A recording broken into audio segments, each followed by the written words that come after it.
তো আমাদের তো একটি দীর্ঘ মেয়াদে ফ্যাসিস্টের পরবর্তী সরকার, যার কারণে আমরা দেখতে পাই যে ফ্যাসিস্টের এখনো অনেক জায়গাতে আচর রয়ে গেছে। সেটার প্রমাণ আমরা আমাদের অনেক সময় পেয়েছি। আমরা যখন আনুষ্ঠানিকভাবে আমাদের একটি লিখিত ডকুমেন্ট দিয়েছি যে আমরা কেন বিশ্ববিদ্যালয় হতে চাই, বিশ্ববিদ্যালয় হলে বাংলাদেশ, এই ঢাকা শহর এবং সমগ্র দেশ কি উপকৃত হবে, সবকিছু আমরা 92 পেজের একটা ডকুমেন্ট সেখানে দিয়েছি। একটা মন্ত্রণালয়, সেই মন্ত্রণালয় থেকে বলা হয়েছে যে আমার ডকুমেন্টটা হারিয়ে গিয়েছে। এই যে একটি হাস্য রসাত্মক এবং শিশুসুলভ আচরণ, আমরা মনে করছি আমাদের যে ছাত্র জনতার সরকার, আমাদের সরকার, সেই সরকারের ভিতরে যারা আছে তারা হচ্ছে এই সরকারকে অসহযোগিতা করছে। আমরা চাই না তাদেরকে অসহযোগিতা করতে, আমরা সর্বোচ্চ সহযোগিতা চাই। আমরা যেন আরো সহযোগিতা করতে পারি সেই পথগুলো আমরা চাচ্ছি। সেক্ষেত্রে আপনি যেটা বলছিলেন যে অনেক আন্দোলন হচ্ছে, সেই আন্দোলনগুলোর সাথে আমাদের আন্দোলনকে একসাথে কি করার রূপ দেওয়ার সুযোগ নেই। কেন নেই?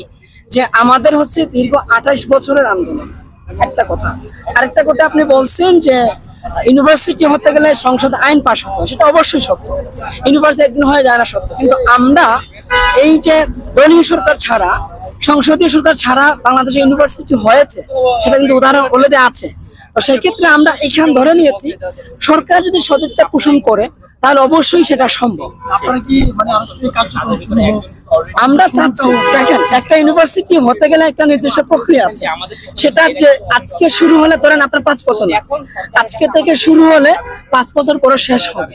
কথা হচ্ছে এই যে 28 বছর আমরা করলাম, সেই শুরুটা কিন্তু এখনো হয় নাই, একটা বিষয়।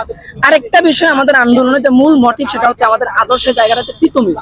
এই তিতুমির হচ্ছে শুধু উপমহাদেশে ব্রিটিশ ভারতের বিরুদ্ধে যে উনি যে আন্দোলন করেছিলেন বা যে আদর্শের নাম ছিলেন, আমরা বাংলাদেশে হচ্ছে শিক্ষা হচ্ছে মানুষের অন্যতম মৌলিক একটি অধিকার।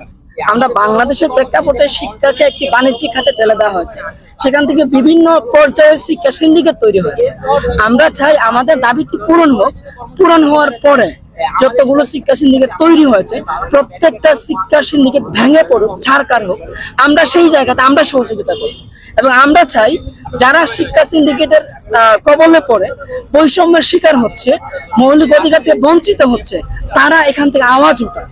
এবং আমরা আমাদের গতকালকে যিনি সচিব এসেছিলেন, তিনি নিজে স্বীকার করেছেন যে আমাদের দাবিটা যৌক্তিক। সবাই স্বীকার করছে, তারপরে যখন আমাদের দাবিটা মানা হচ্ছে না, তখন আমাদের যে ভয়ের জায়গা, যে শিক্ষা সিন্ডিকেট এখানে ভয় পাচ্ছে, সেই জায়গাটা আরো স্ট্রং হয়। তো আমরা চাই এই সরকারকে সহযোগিতা করতে। আমরা চাই এই সরকারের মাধ্যমেই হচ্ছে, এই সরকারকে আমরা স্মরণীয় করে রাখতে চাই। তারা হচ্ছে ইতিবাচক কাজের মাধ্যমে এই শিক্ষা খাত, আপনি আমাদের পার্শ্ববর্তী বিভিন্ন ডেভেলপিং কান্ট্রি যারা আছে, তাদের দেখবেন 10 বছর 20 বছর মেয়াদে শিক্ষা প্রজেক্ট থাকে। আমাদের একটি দুর্ভাগ্য যে আমরা শিক্ষা খাতে কোনো কিছু আমাদের হয় না, কখনই আমরা গ্রহণযোগ্য এবং প্রত্যাশিত সেটা দেখতে পাই না। তো আমরা চাই এই সরকার আমরা সহযোগিতা করবে, এই সরকারকে সর্বোচ্চ স্মরণীয় করে রাখতে চাই যে তিনি হচ্ছে শিক্ষা শ্রেণীকে ভেঙে চুরমার করে দেওয়ার জন্য আমাদের দাবিটি মেনে নিই।